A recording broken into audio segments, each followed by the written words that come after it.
மனப்பாடம் எனும் மாயை என்கிற தலைப்பில் நான் உங்களோடு உரையாடவிருக்கிறேன்.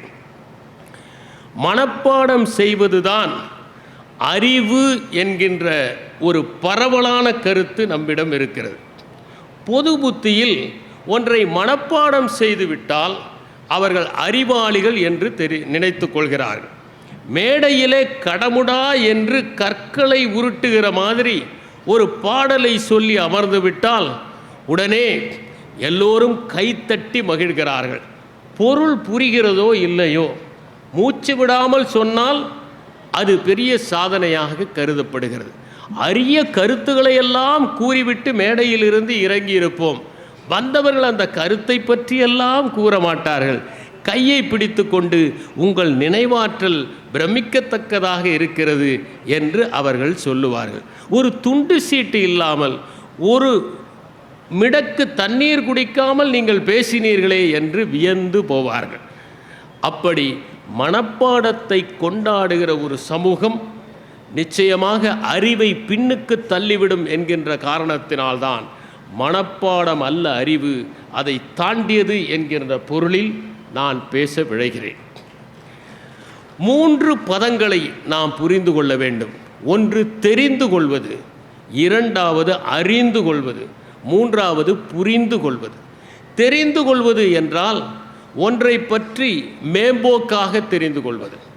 பெயரை தெரியும், ஆனால் விவரங்கள் தெரியாது. கேள்விப்பட்டிருக்கிறோம், ஆனால் உண்மை தெரியாது. மற்றவர்கள் சொல்ல நாம் அறிந்திருக்கிறோம், ஆனால் அலசி ஆராய்ந்ததில்லை. உதாரணமாக, டென்மார்க்கின் தலைநகர் என்ன என்றால் தெரிந்திருக்கும். ஒரு புத்தகத்தை எழுதியவர் யார் என்றால் தெரிந்திருக்கும். மிருகப்பண்ணையை யார் எழுதினார் என்று கேட்டால் உடனடியாக நாம் சொல்வோம் ஜார்ஜ் ஆர்வெல் என்று. ஆனால் அதை படித்திருக்க மாட்டோம். அது எதை பற்றி பேசுகிறது, அதில் யதார்த்தம் இருக்கிறதா, அதில் உண்மை இருக்கிறதா என்றும், அது ஏளனம் நிரம்பிய ஒரு நூல்தானா என்றும் நமக்கு தெரியாது. புத்தகங்களின் பெயர்களை அறிந்திருப்போம், எழுத்தாளர்களின் பெயர்களை அறிந்திருப்போம், பிறந்த இடங்களை அறிந்திருப்போம், அந்த ஊர்களின் வசிக்கிறவர்களை பற்றி அறிந்திருப்போம். ஆனால் அவற்றை நாம் ஆழமாக படித்திருக்கவே மாட்டோம். உதாரணமாக, ஒரு குழந்தை அழகான ஒரு பட்டாம்பூச்சியை பார்த்து பரவசப்பட்டு ஆஹா எவ்வளவு அழகாக இருக்கிறது என்று சொல்லி அதன் அம்மாவிடம் ஓடி வந்து அம்மா எவ்வளவு அழகாக பறக்கிறது பார் என்று கேட்டால் உடனடியாக அந்த அம்மா அதுவா பட்டாம்பூச்சி என்று அந்த குழந்தையின் அறியும் ஆர்வத்தை முளையிலேயே கிள்ளிவிட்டு விடுவாள். அது வெறும் பெயர்தானா? பெயரை அறிந்தாலே நாம் பட்டாம்பூச்சியை அறிந்து கொண்டோமா? பட்டாம்பூச்சி என்பது காற்றில் மிதக்கும் பூ. அதனால்தான் ஜென் கவிதை சொன்னது, உதிர்ந்த பூ மறுபடியும் வந்து ஒட்டி கொண்டது, ஓ ஒரு வண்ணத்து பூச்சி என்று. பட்டாம்பூச்சியை ரசிப்பதற்கும் அதை அறிவதற்கும் ஒரு மனம் வேண்டுமல்லவா? எவ்வளவு அழகாக இருக்கிறது. அந்த குழந்தையிடம் அந்த பட்டாம்பூச்சியை பற்றி நாம் பேசியிருக்கிறோமா? அது காற்றிலே பறந்து செல்கின்ற அழகை பற்றி நாம் வியந்திருக்கிறோமா? குழந்தை வியக்கிறது, ஆனால் அதன் வியக்க வைக்கும் தன்மையை நாம் முளையிலேயே கிள்ளிவிடுகிறோம். குழந்தை ஒரு அழகான ரோஜாவை பார்த்து பறித்து கொண்டு வந்த அம்மாவிடம் வியப்பு மேலிட இது என்ன என்று கேட்கிறது. அப்போது அதை வெறும் ரோஜா என்று நாம் உதறி தள்ளிவிடுகிறோம். அது வெறும் ரோஜா என்கிற பெயர் மட்டும் தானா?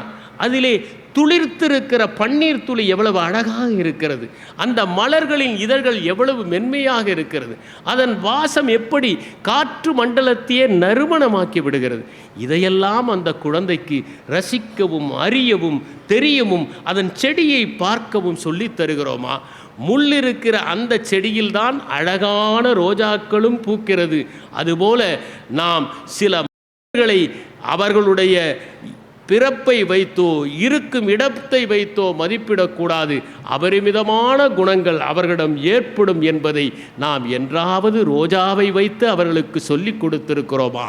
தெரிந்திருப்பது என்பது மேலோட்டமானது.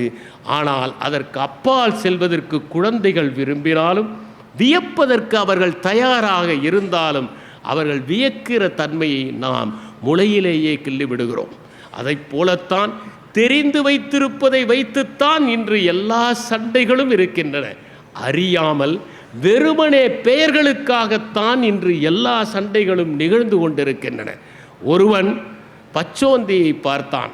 அவன் பார்க்கிற நேரத்தில் அது பழுப்பு நிற மரத்தில் இருந்தது. எனவே தன் உடலை பழுப்பு நிறமாக ஆக்கி கொண்டது. சிறிது நேரத்தில் இன்னொருவன் வந்தான். அவன் பார்க்கிற போது அது பச்சை நிற இலையில் இருந்தது. எனவே அது தன்னுடைய உடலை பச்சை நிறமாக மாற்றிக்கொண்டது. இருவரும் வந்து அங்கே ஒரு ஓணானை பார்த்தேன், அது பழுப்பு என்றான் ஒருவன், இன்னொருவன் அது பச்சை என்றான். சண்டை போட்டு கொண்டார்கள். அதை போலத்தான் பல நேரங்களில் உண்மையை பற்றி தெரியாமல் இதுதான் சரி என்று நமக்கு கற்பித்து கொடுத்தவற்றை வைத்து நாம் சட்டையை பிடித்து கொள்கிறோம், சண்டையிடுகிறோம், சமர்புரிகிறோம் என்பதை உணர வேண்டும். ஒரு ஆலமரத்தை போல வளர வேண்டிய குழந்தைகளை தெரிந்து கொள்வதே போதும் என்று நாம் குறுக்கி விடுகிறோம். என்னிடம் நான் தலைமைச் செயலாளராக இருக்கிற போது சின்ன சிறுவர்களை அழைத்து வருவார்கள்.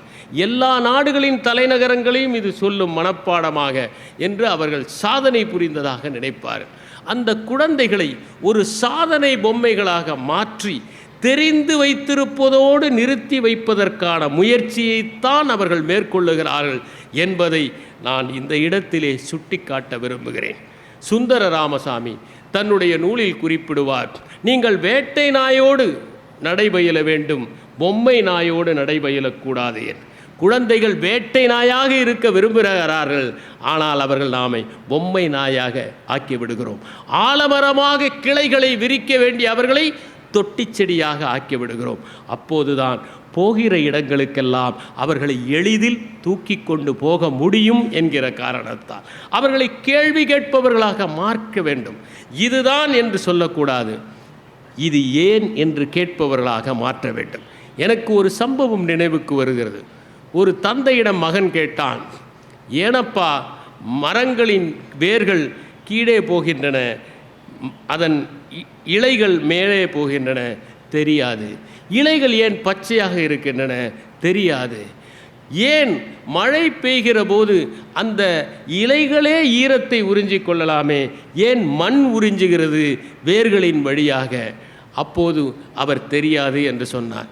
இதற்கு மேல் இவரிடம் கேள்வி கேட்டு பயனில்லை என்று பையன் வாயை மூடிக்கொண்டான். அப்போது தந்தை சொன்னார், கேள்விகள் நிறைய கேள், அப்போதுதான் அறிவு வளரும் என்று. இப்படி ஒரு தந்தையிடம் கேள்விகள் கேட்டால் அறிவு எப்படி வளரும் என்பதை புரிந்து கொள்ள முடியும். ஏனென்றால் குழந்தைகளை வளர்க்கவர்கள் அவர்களும் தெரிந்து கொள்வதோடு நிற்காமல் அறிந்து கொள்கின்ற அடுத்த கட்டத்திற்கு வர வேண்டும். அறிந்து கொள்வது என்பது ஒரு புத்தகத்தின் சாரத்தை தெரிந்து கொள்வது, ஆனால் அது அலசி ஆராய்வது அல்ல. இதில் என்ன கூறப்பட்டிருக்கிறது? உதாரணமாக, இலைகள் பச்சையாக இருக்கின்றன என்பது தெரிந்து கொள்வது. ஏன் பச்சையாக இருக்கின்றன என்று தெரிந்து கொள்வது அறிந்து கொள்வது. ஆனால் அப்படி பச்சையாக இருப்பதற்கு என்ன செய்கிறது? பச்சையாக இல்லாவிட்டால் என்ன ஆகும்? பச்சையம் தீர்ந்த பிறகு எப்படி உதிர்கிறது என்பவற்றையெல்லாம் அவர்கள் தெரிந்து வைத்து கொள்வது இல்லை. ஆகவே அறிந்து வைத்து கொள்வது என்பது மேம்போக்காக இல்லாமல் ஓரளவிற்கு அதை பற்றிய விவரங்களை தெரிந்து கொள்வது. அந்த அறிந்து கொள்வதோடு பெரும்பாலானவருடைய கல்வி நின்று விடுகிறது. அடுத்த கட்டம் புரிந்து கொள்வது. புரிந்து கொள்வது என்று சொன்னால் ஒன்றை பற்றி நாம் முழுமையாக அக்குவேறு ஆணிவேராக தெரிந்து கொள்வது. அது எதனால் நிகழ்ந்தது, ஏன் நிகழ்ந்தது, இதற்கு முன்னால் என்ன நிகழ்ந்தது, இப்படி நிகழ்ந்திருந்தால் என்ன ஆயிருக்கும், ஏன் நிகழாமல் போனது என்பதையெல்லாம் நாம் முழுமையாக புரிந்து கொள்கிற போதுதான் அந்த கல்வி என்பது முழுமை பெறுகிறது. மனப்பாடம் என்பது புரிந்து கொள்வதில் முடிவதில்லை, தெரிந்து கொள்வதோடு நின்று விடுகிறது என்பதால் தான் நாம் அதை உற்று கவனிக்க வேண்டியவர்களாக இருக்கிறோம். சிங்கர் என்பவர் அவர் ஓர் அற்புதமான கருத்தை சொன்னார். கற்றதை மறக்கிற போது எது தங்கி இருக்கிறதோ அதுதான் உண்மையான அறிவு என்று சொன்னார். நாம் ஒன்றை வாசிக்கின்ற போது அதன் மேம்போக்கான தன்மைகளை எல்லாம் மறந்துவிட்டு அதன் சாரத்தை மட்டும் பிடித்து கொண்டால் அதுதான் கல்வியாக இருக்கும் என்று அவர் சொன்னார். இப்படி மனப்பாடத்தை பற்றி நாம் பிரம்மாண்டமான ஓர் உருவம் கொடுத்திருக்கிற போது ஏன் சிங்கர் இப்படி சொன்னார் என்பதை நாம் பார்க்க வேண்டும். நமக்கு நிறைய கற்பிதங்கள் உண்டு, தவறான கற்பிதங்கள். உதாரணமாக, சிவப்பாக இருப்பவன் சுத்தமாக இருப்பான், அழகாக இருப்பவன் பொய் பேச மாட்டான், கண்ணை பார்த்தே ஒருவரை தெரிந்து கொள்ளலாம், முகத்தை பார்த்தாலே களங்கமில்லாமல் இருக்கிறார்கள், குழந்தைகள் பொய் சொல்ல மாட்டார்கள், சிற்றூர்களில் இருப்பவர்கள் பொய் சொல்ல மாட்டார்கள், கை வைத்த பனியன் போட்டவர்கள் நல்லவர்கள்.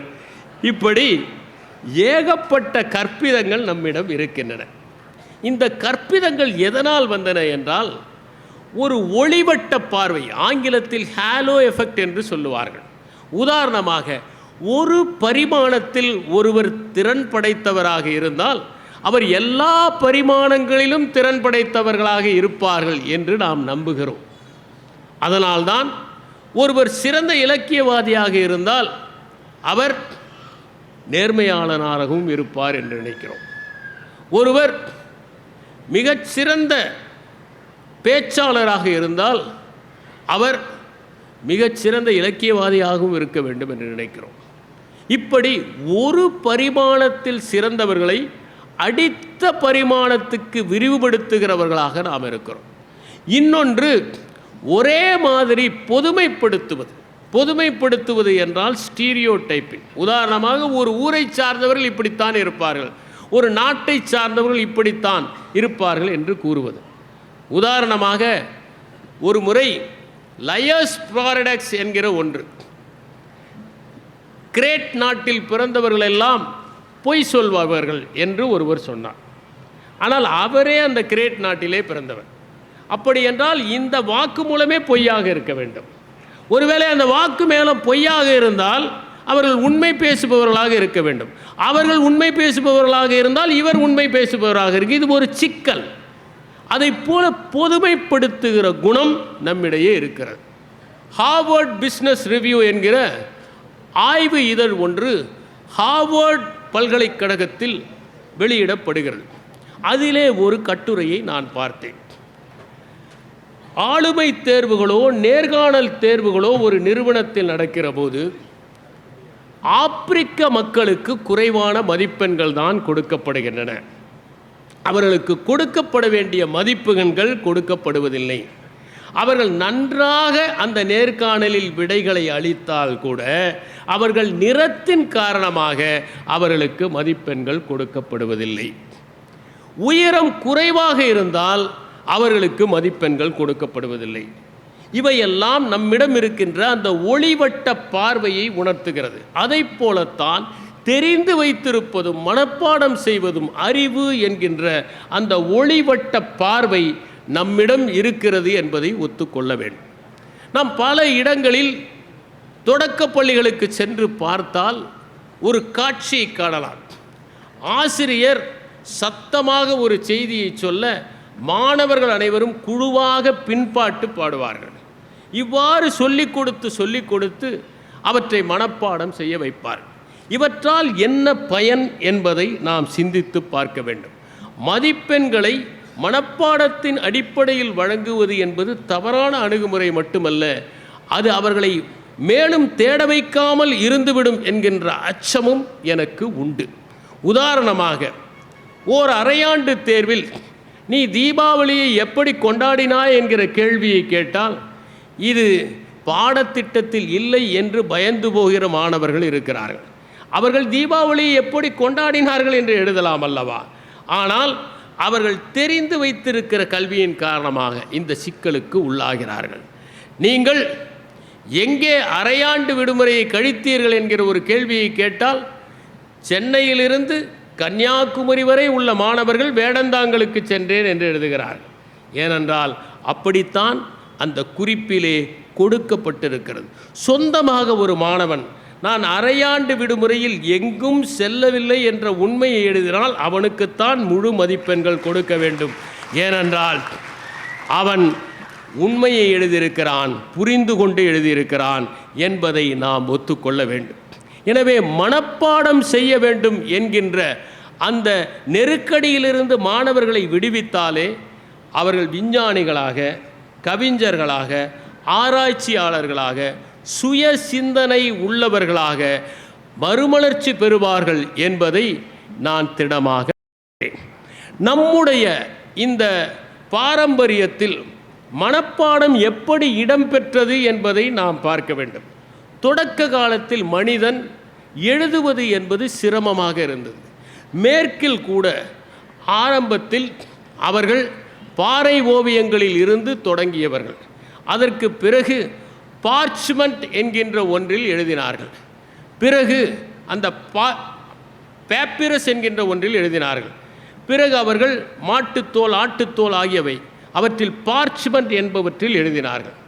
சீனத்திலோ 185வது ஆண்டே தசார்லூங் என்பவர் காகிதத்தை கண்டுபிடித்தார்.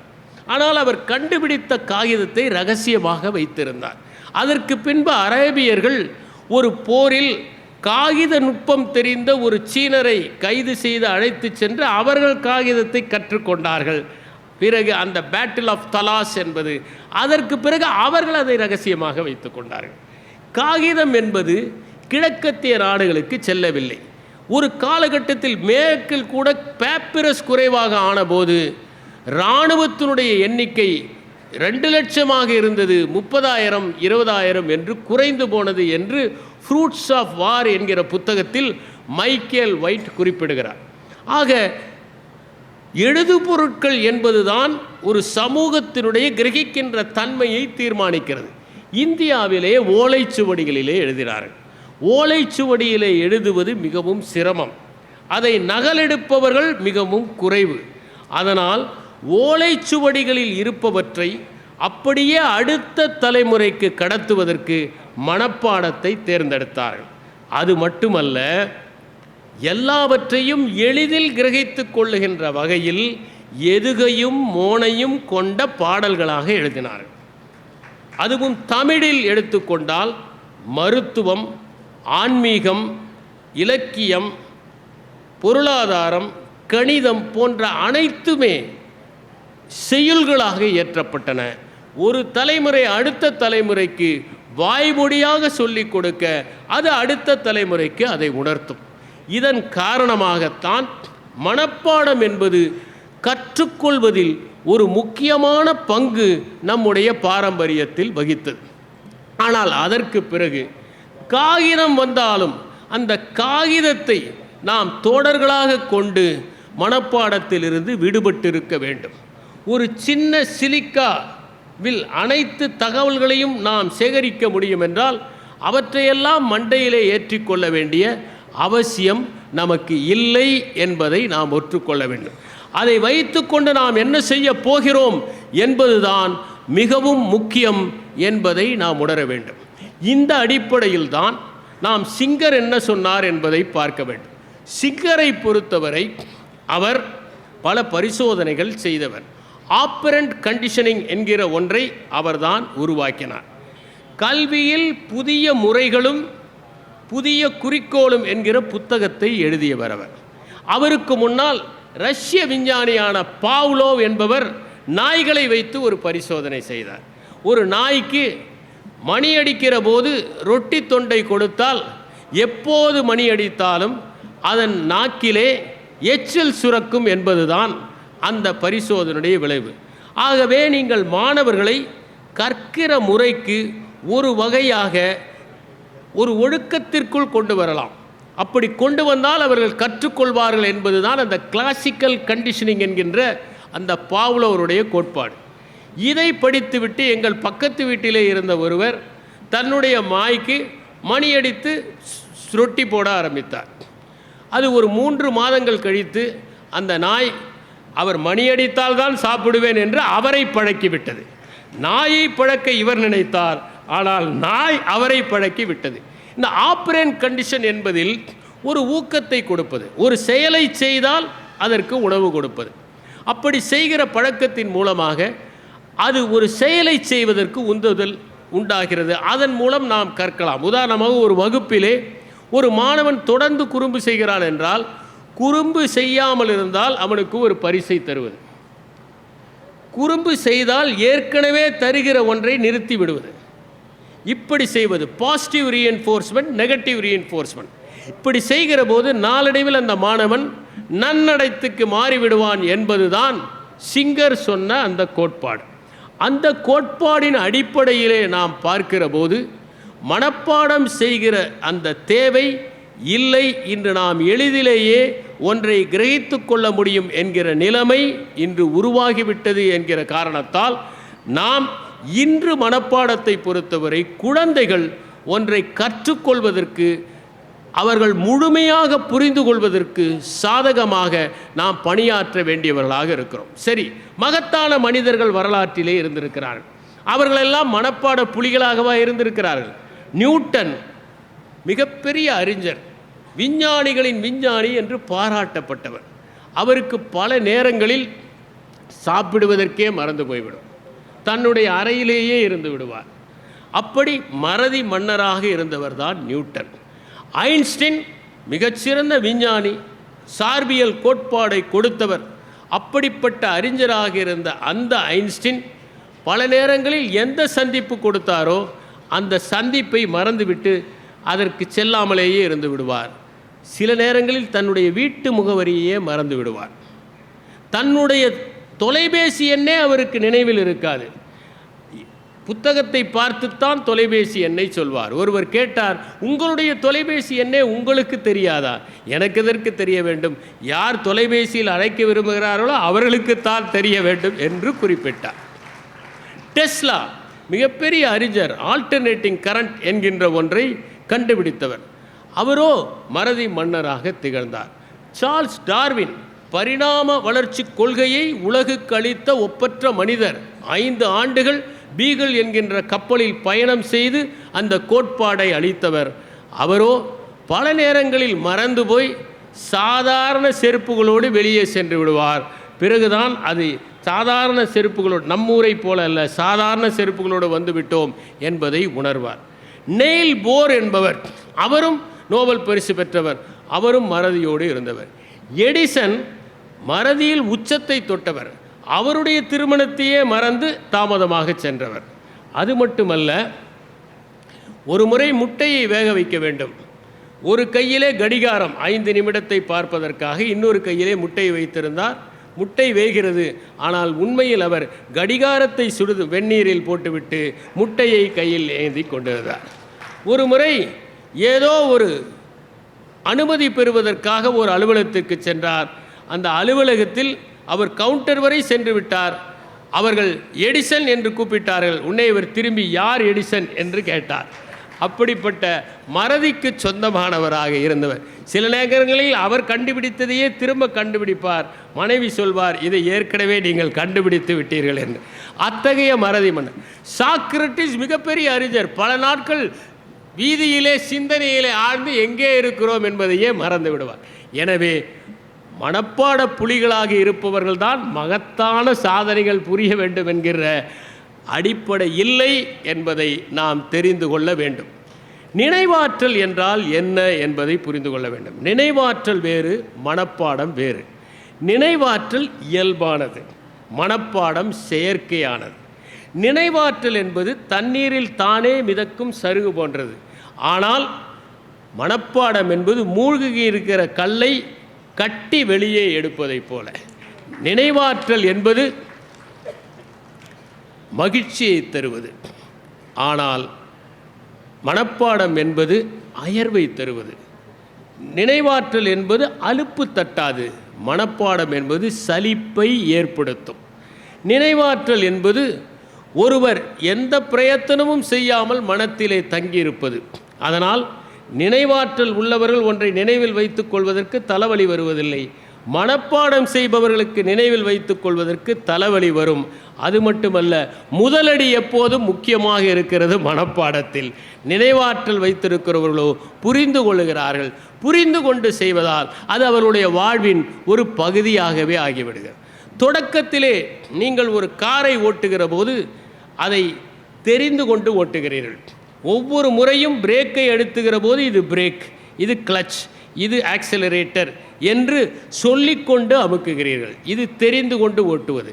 நாளடைவில் அதை நீங்கள் புரிந்து கொண்டு விடுகிறீர்கள். அது நினைவாற்றலுக்கு செல்கிறது. மனப்பாடத்திலிருந்து நினைவாற்றல் செல்லுகிற போது, நீங்கள் காரை ஓட்டுகிற போது, கார் வெளியே இருந்தது இதுவரை, அது நமக்கு உள்ளே வந்து விடுகிறது. கார் உள்ளே வந்து விடுகிற போது நீங்கள் எதை எப்போது அமுக்க வேண்டும், எதை எப்போது நிறுத்த வேண்டும் என்பதை தெரிந்து கொண்டு செய்கிறீர்கள். அதனால் அது எளிதாகி விடுகிறது. எப்போது நீங்கள் மனப்பாடம் செய்ய வேண்டும் என்கின்ற மன இறுக்கத்திலிருந்து விடுபடுகிறீர்களோ அப்போது நினைவாற்றல் தானாக தோன்ற ஆரம்பித்து விடும் என்பதை நாம் புரிந்து கொள்ள வேண்டும். நினைவாற்றல் என்றால் என்ன என்பதை பார்க்க வேண்டும். ஒன்றை முதலில் நாம் புரிந்து கொள்வது, பிறகு அதை தக்க வைத்து கொள்வது, பிறகு தேவையான போது வெளிப்படுத்துவது, இதுதான் நினைவாற்றல். அதைத்தான் நாம் என்கோடிங், ஸ்டோரிங், ரெட்ரீவல் என்று குறிப்பிடுகிறோம். நினைவாற்றலை பொறுத்தவரை மனிதனுக்கும் கணனிக்கும் ஒரே மாதிரி தான். கணனியிலும் ஒரு என்கோடிங் உண்டு. அதற்கு தான் பைத்தான், C++ போன்றவை. அடுத்ததாக அதுவும் தக்க வைத்து கொள்கிறது. மூன்றாவதாக தேவையான போது நாம் அந்த விவரங்களை கணனியிலே பெற முடியும். அதனால் ஒரு மூளை என்பது ஒரு கணனியைப் போலத்தான் செயல்படுகிறது. உங்களுக்கு ஒன்றை சொல்ல விரும்புகிறேன். நம்முடைய மூளை அபாரமான ஆற்றல் வாய்ந்தது. 5000 ஐஃபோனில் இருக்கிற தகவல்களை நம் மூளையில் நாம் எளிதாக தக்க வைத்து கொள்ள முடியும். ஆனால் அதற்கு எந்த பேட்டரியும் தேவையில்லை. அதற்கு நாம் செலவு செய்ய வேண்டிய அவசியம் இல்லை. எந்த சத்தமும் போடாமல் இத்தனை தகவல்களை இந்த மூளை வைத்து கொள்ளுகிற ஆற்றல் பெற்றது என்பதை ஒரு கணனியை பொறுத்தவரை random access memory, read only memory, அடுத்ததாக நிறைய தகவல்களை நெடுநாள் வைத்திருப்பதற்காக ஹார்ட் டிஸ்க் போன்றவையெல்லாம் நமக்கு தேவைப்படுகிறது. நினைவாற்றலை பற்றி நான் சொல்லுகிற போது அது எளிதிலே உங்களுடைய மனத்திலே படிந்துவிடும். நீங்கள் பிரயத்தனம் செய்யாமல் ஆர்வமாக, அன்பாக, எளிமையாக அதை நீங்கள் உற்று கவனித்தால் போதும் என்று நான் சொன்னேன். அதற்கு ஓர் உதாரணத்தை நான் வரலாற்றிலிருந்து குறிப்பிட விரும்புகிறேன். கிரேக்கத்திலே சைமனிடஸ் என்கிற ஒரு கவிஞர் இருந்தார். அவர் ஒரு மண்டபத்தில் சென்று ஒரு கவிதையை வாசித்து முடித்தார். அதற்குள் யாரோ கூப்பிட்டார்கள். மண்டபத்தின் வெளியே சென்று விட்டார். மண்டபம் இடிந்து விழுந்து விட்டது. உடனே அவரை அழைத்தார்கள் உடல்களை கண்டுபிடிப்பதற்காக. அவர் வந்தார். உட்கார்ந்திருந்தவர்களுடைய வரிசையை வைத்து யார் யார் என்று உடல்களை அடையாளம் காண்பித்தார். அவர்தான் சைமனிடஸ். அவர் எப்படி ஒன்றை நினைவில் வைத்துக் கொள்வது என்பதற்கு பல யுத்திகளை சொல்லிக் கொடுத்திருக்கிறார். அடுத்ததாக இப்போது சர்வதேச அளவிலே மெமரி சாம்பியன் என்கிற ஒரு போட்டி நடைபெறுகிறது. அதிலே கடுமையான நினைவாற்றலோடு பல பேர் அதிலே பங்கேற்று வெற்றி பெறுகிறார்கள். அவர்களை கேட்கிற போது அவர்கள் சொல்கிற ஒரே பதில், இதிலே ஒன்றும் பெரிய வித்தையெல்லாம் இல்லை, எல்லோருக்குமே இந்த ஆற்றல் இருக்கிறது, நாம் முயன்றால் இதை எளிதில் அடைந்துவிட முடியும், இதற்காக நாம் சிரமப்பட வேண்டிய அவசியம் இல்லை என்று சொல்லுகிறார்கள். இதே மாதிரி ஒரு தகவல் இந்தியாவிற்கு ஓஷோவனுடைய புத்தகத்திலே படித்தேன். இந்தியாவிற்கு அலெக்சாண்டர் வந்தபோது இந்திய தத்துவ சாரத்தை அவர் எடுத்து செல்ல வேண்டும் என்று விரும்பினார். அந்த சாரத்தை நூலாக கொடுத்தால் அவர்கள் மாற்றி தங்கள் பெயரிலே வெளியிட்டு விடுவார்கள் என்பதற்காக அதை தெரிந்திருந்த ஒருவர் தன்னுடைய 4 மகன்களுக்கும் இரவு முழுவதும் அந்த 4 புத்தகங்களை கொடுத்து, நீ வாசித்துவிட்டு இந்த ஓலையை எல்லாம் நெருப்பிலே போட்டுவிட வேண்டும் என்றார். ஒவ்வொரு ஓலையாக அவர்கள் படித்து நெருப்பிலே போட்டார்கள். அடுத்த நாள் அலெக்சாண்டர் வந்தபோது, உங்கள் தத்துவ சாரத்தை கொடுங்கள் என்று கேட்டபோது, இந்த 4 மகன்கள் தான் தத்துவ சாரங்கள், அழைத்து செல்லுங்கள் என்று சொன்னாராம். ஒரே இரவில் அவர்கள் அவற்றை கிரகித்து விட்டார்கள் என்று கூறுவார்கள். இப்படி நாம் ஒன்றை அறிந்து கொள்வதற்கு முயற்சி செய்தால், புரிந்து கொள்வதற்கு ஒன்று முயற்சி செய்தால் அதில் எளிதில் கிடைப்பதற்கான வாய்ப்புகள் இருக்கின்றன. இப்போது பலமான அச்சு ஊடகம் வந்துவிட்ட பிறகு நாம் எதற்காக இவற்றை மனப்பாடம் செய்ய வேண்டும் என்பதை நாம் புரிந்து கொள்ள வேண்டும்.